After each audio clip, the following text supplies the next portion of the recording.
Gold trusted gold buyers తాకట్టులో ఉన్న బంగారాన్ని విడిపించి ఈ రోజు ఉన్న మార్కెట్ ధరకే కొనబడును. మరిన్ని వివరాలకు సంప్రదించండి 77710720. పవిత్రమైనటువంటి వైద్య వృత్తిలో ఉండి కట్టుకున్న భార్యనే కడతేసినటువంటి ఒక దూన స్థితి నెలకొందని చెప్పి అంటున్నారు. ఎక్కడైతే ప్రత్యూష ఆత్మహత్య చేసుకుందని చెప్పి అంటున్నారు, కానీ ఆత్మహత్య కాదు, ఇది ఒక ప్రీ ప్లాన్ హత్యగా అభివర్ణిస్తున్నారు. ప్రస్తుతానికైతే ఇక్కడ చూడొచ్చు ఆ డాక్టర్ ప్రత్యూష ఎవరైతే ఉన్నారో తన ఫోటో కూడా మనం చూస్తున్నాము. ఇతరులను కాదని చెప్పి తను వేరే మాయలేడి వడలో పడి తనను మాత్రం నిర్లక్ష్యం చేస్తున్నాడు, తన కుటుంబంలో చిచ్చు పెట్టారన్నటువంటిది ఆలోచిస్తూ తను ఆత్మహత్య చేసుకుందా లేకపోతే తనను హత్య చేశారన్నటువంటి కోణంలో కూడా వీళ్ళు చెప్తున్నటువంటి నేపథ్యంలో ప్రస్తుతానికి ఎంజిఎం సర్కిల్ లో కూడా ఇక్కడ ఒక స్లోగన్స్ ఇస్తూ ఎవరైతే చంపినటువంటి అల్లాడి సృజన్ వెంటనే శిక్షించాలని చెప్పి డిమాండ్ చేస్తున్నారు. ఇక్కడ అంబులెన్స్ తోటి కూడా పక్కన అంబులెన్స్ కూడా పెట్టి ఇక్కడ రోకో చేస్తున్నటువంటి పరిస్థితి ప్రస్తుతానికి అయితే ఇక్కడ టీజీఓస్ నాయకులు కూడా ఉన్నారు. ఇప్పటి వరకు ఒక పవిత్రమైనటువంటి వైద్య వృత్తిలో ఉన్నటువంటి ఇంత దుస్థితికి ఎందుకు పాల్పడాలన్నటువంటి కోణంలో కూడా ఆలోచించాల్సింది. నిందితుల్ని కఠినంగా శిక్షించాలని చెప్పి అంటున్నారు. సార్, ఎట్లా చూస్తున్నారు ఈ సంఘటన మీరు? సార్, నిన్న మరి మా వరంగల్ జిల్లా అధ్యక్షుడు టీఎన్యూ అధ్యక్షుడు వరంగల్ జిల్లా ఉద్యోగ జేఏసీ చైర్మన్ గజ్జల రామకిషన్ గారి కూతురు డాక్టర్ ప్రత్యూష, ఆమె డెంటల్ డాక్టర్గా ఎన్ఎస్ఆర్ హాస్పిటల్ జాబ్ చేయడం జరుగుతుంది. మరి 2017లో మరి ఒక వైద్య వృత్తిలో మంచి పొజిషన్లో ఉన్నాడని చెప్పి డాక్టర్ సుజన్ గారికి పసుపు కుంకుమల కింద మరి పెద్ద ఎత్తున కట్న కానుకలు ఇచ్చి మరి వివాహం జరిపించడం జరిగింది. 2017 నుండి 7 సంవత్సరాలు కాపురాన్ని సవ్యంగా నిర్వహించిండు. మరి 2 కూతుర్లు జన్మించిన తర్వాత మరి గత 8 నెలల నుండి మన ఒక యూట్యూబర్ ఎవరైతే ఉన్నారో ఆమె బానోతు శృతి అనే అమ్మాయితోని ప్రేమలో పడి మరి ఒక హాని ట్రాఫిక్ అని అయితే మేము బానిస్తున్నాం. మరి ఆమెతో ప్రేమలో పడ్డ తర్వాత మరి మా అన్నగారి కూతురును నెగ్లెక్ట్ చేయడం, హరాస్మెంట్ చేయడం, కొట్టడం, వదిలించుకునే ప్రయత్నంలో నీకు విడాకులు ఇస్తామని చెప్పి దారుణంగా హింసించడం, మరి అతన్ని గాడిలో పెట్టే బాధ్యత వాళ్ళ తల్లిదండ్రులు తీసుకోకుండా మరి అతనికి పూర్తిగా మద్దతుగా నా కొడుకు మగవాడు ఇట్లాంటి ఎన్నో చేస్తాడు, నువ్వు పడుండాలి అని చెప్పి వాళ్ళు కూడా విచక్షణ రహితంగా మాట్లాడడం జరిగింది. ఈ అన్ని బాధలు తట్టుకోలేక తల్లిదండ్రులకు చెప్పుకోలేక ఆ అమ్మాయి అనేక క్షోభలు 7-8 నెలల నుండి క్షోభలు గురై మరి నిన్న కూడా ఉదయం వాళ్ళ మధ్య చిన్న ఘర్షణ కూడా జరిగింది. మరి అతను అమ్మాయి ఒంటి పైన కూడా గాయాలు ఉన్నాయి. మరి మాకు ఎవరికి కూడా ఇన్ఫర్మేషన్ ఇవ్వకుండా మరి అన్నగారికి కూడా ఇన్ఫర్మేషన్ ఇవ్వకుండా మరి ఎన్ఎస్ఆర్ హాస్పిటల్లో మీ అమ్మాయిని అడ్మిట్ చేయడం అని చెప్పి పక్కింటి వారు చెప్పడం జరిగింది. అక్కడి పోయి మేము చూసిన తర్వాత మరి అమ్మాయి మృతి మీద మాకు పూర్తిగా అనుమానాలు ఉన్నాయి, ఒంటి మీద గాయాలు ఉన్నాయి. మరి డెడ్ బాడీకి ట్రీట్మెంట్ చేయడం అనేది అయితే మరి ఎన్ఎస్ఆర్ హాస్పిటల్లోనే మేము చూడడం జరిగింది. మేము కూడా ఒక మెడికల్ డిపార్ట్మెంట్లో ఉండి కూడా మరి ఆల్రెడీ చనిపోయిందని వాళ్ళే చెప్పిండ్రు. మరి ట్రీట్మెంట్ పరంగా కూడా వాళ్ళు ఏదో చేసే ప్రయత్నం చేసిండ్రు. ఈ అన్నిటి వృత్తి మీద మాకు అనుమానాలు చనిపోయింది, కానీ డెడ్ బాడీ మళ్ళీ ట్రీట్మెంట్ చేసే ప్రయత్నం చేస్తారా? ప్రయత్నం చేసిండ్రు కూడా, ఆ ఎవిడెన్సెస్ కూడా ఉన్నాయి, ఆ ఒంటి మీద గాయాలు కూడా ఉన్నాయి. మరి మేము వెంటనే మరి అన్నగారికి సపోర్ట్గా మేము అందరం అన్ని సంఘాలు పెద్ద ఎత్తున రావడం జరిగింది. మరి కాజీపేట ఏసీబీ గారిని అసన్పర్తి సిఏ గారికి కూడా మేము కంప్లైంట్ చేసినాం. వారు కూడా వెంటనే స్పందించి చట్టరీత్యా చర్యలు తీసుకోవడం అని చెప్పి వాళ్ళు మాకు స్పష్టమైన హామీ ఇవ్వడం జరిగింది. మాకు పోలీస్ డిపార్ట్మెంట్ మీద పూర్తి విశ్వాసం ఉన్నది.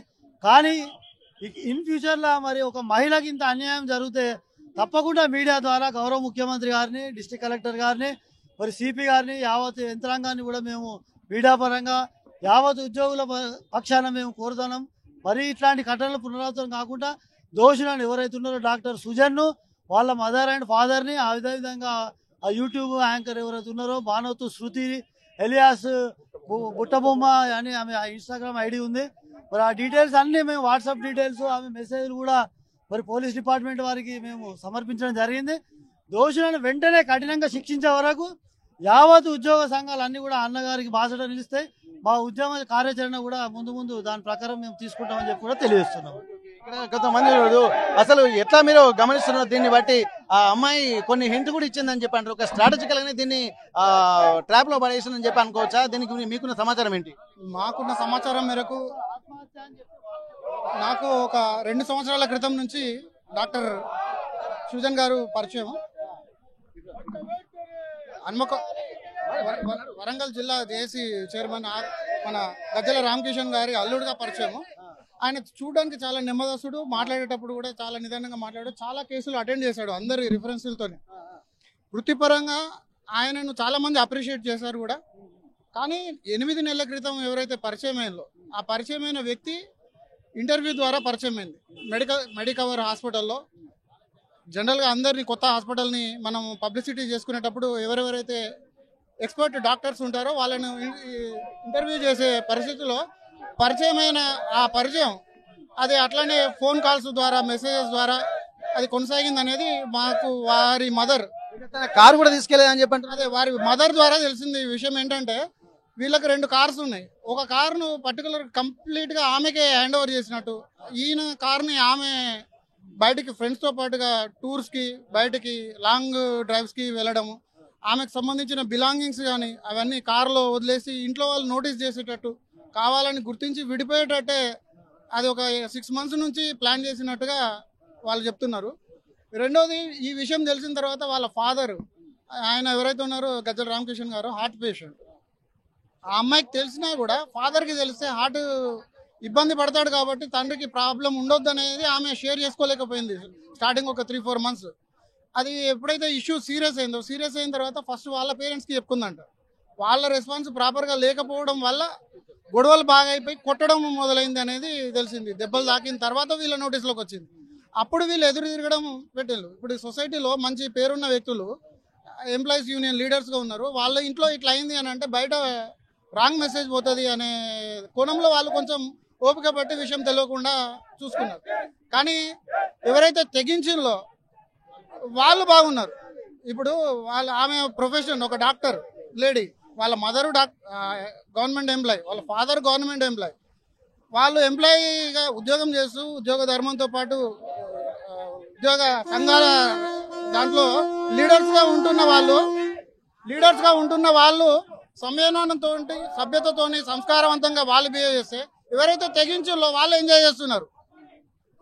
దానివల్ల వాళ్ళు తెగించి వాళ్ళు ఇంకా తెలిసింది ఏంటంటే విషయము, ఆ అమ్మాయి ఎవరైతే చనిపోయిన అమ్మాయి ఫోన్ కాల్ మాట్లాడితే కాల్లో ఆమెను తిట్టిందంట. నువ్వు కనుక కొంచెం ఎక్స్ట్రా ఏమన్నా మా మీదకి దూకుడుగా వస్తే నీ హస్బెండే నా కంట్రోల్లో ఉన్నాడు, ఆయన నీకే విడాకులు ఇచ్చేస్తాడు తప్ప నన్నేం చేయడు అనే టైప్లో మాట్లాడారు అనేది తెలుస్తున్నది.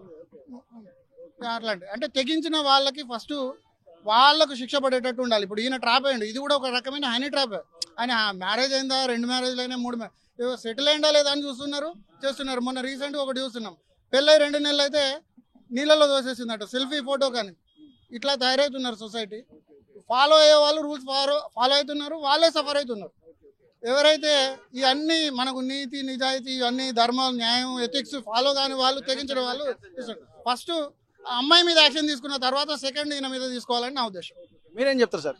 ఇది పక్కా ప్లాన్ ప్రకారం జరగడం అనిపిస్తున్నది. ఈ చంపేద్దామనే ఉద్దేశంతోనే ఒక రోజు ముందే 2 పిల్లలను వాళ్ళ అత్తమామకి ఇచ్చి సుజన్ వాళ్ళ పేరెంట్స్కి ఇచ్చి బలజన పంపడం జరిగింది. ఆ తర్వాత ఆయన పకడ్బందీగా ప్లాన్ చేసుకొని ఈ అమ్మాయిని చంపేసి సూసైడ్ కట్టుకుని అక్కడ నిజంగా ఒప్పిస్తుంది. అక్కడ చనిపోయిన తర్వాత ఎన్ఎస్ఆర్ హాస్పిటల్ తీసుకోవడం జరిగింది. అక్కడ చనిపోయిన డెడ్ బాడీకి ఠాగూర్ సినిమా లెక్క వైద్యం చేసి అనిపించింది. కాబట్టి ఎన్ఎస్ఆర్ హాస్పిటల్ యాజమాన్యం కూడా చర్య తీసుకోవాలి. తక్షణమే ఈ సుజన్ అనే డాక్టర్ పట్ల రద్దు చేయాలి. తక్షణమే ఈ కుటుంబానికి న్యాయం చేయాలని కోరుకుంటున్నారు సంఘ పక్షాన. ఇక్కడ చనిపోయినటువంటి డెడ్ బాడీకి కూడా ఠాగూర్ సినిమాలో చేసినని చెప్పి అంటున్నారు. ప్రస్తుతానికైతే ఇక్కడ ఎంజిఎం సర్కిల్లో కూడా డెడ్ బాడీని కూడా ఇక్కడ పెట్టి ఇక్కడ ఒక ర్యాలీ చేస్తున్నటువంటి పరిస్థితి. దీన్ని దృష్టిలో పెట్టుకొని ఇక్కడ ఒక హనీ ట్రాప్ గా దీన్ని అభివర్ణిస్తున్నారు. ప్రస్తుతానికైతే వాళ్ళ బంధువులు కూడా చాలా డెడ్ బాడీని తీసుకెళ్లేటువంటి ప్రయత్నం చేస్తున్నారు. ఇక్కడ వాళ్ళు ఏం చెప్పినా గానీ వాళ్ళ బాధ మామూలు కాదు. తెలుగులో న్యూస్ కి ఫాస్టెస్ట్ యాప్ ఇప్పుడు టోటలీ న్యూ అవతార్లో జస్ట్ 5 seconds లో కంప్లీట్ న్యూస్. సోషల్ మీడియాలో ట్రెండ్స్ కి one stop solution. Live TV app voice search option తో ఇప్పుడే డౌన్లోడ్ చేయండి లేదా అప్డేట్ అయిపోండి. యాప్ లింక్ డిస్క్రిప్షన్ లో ఉంది.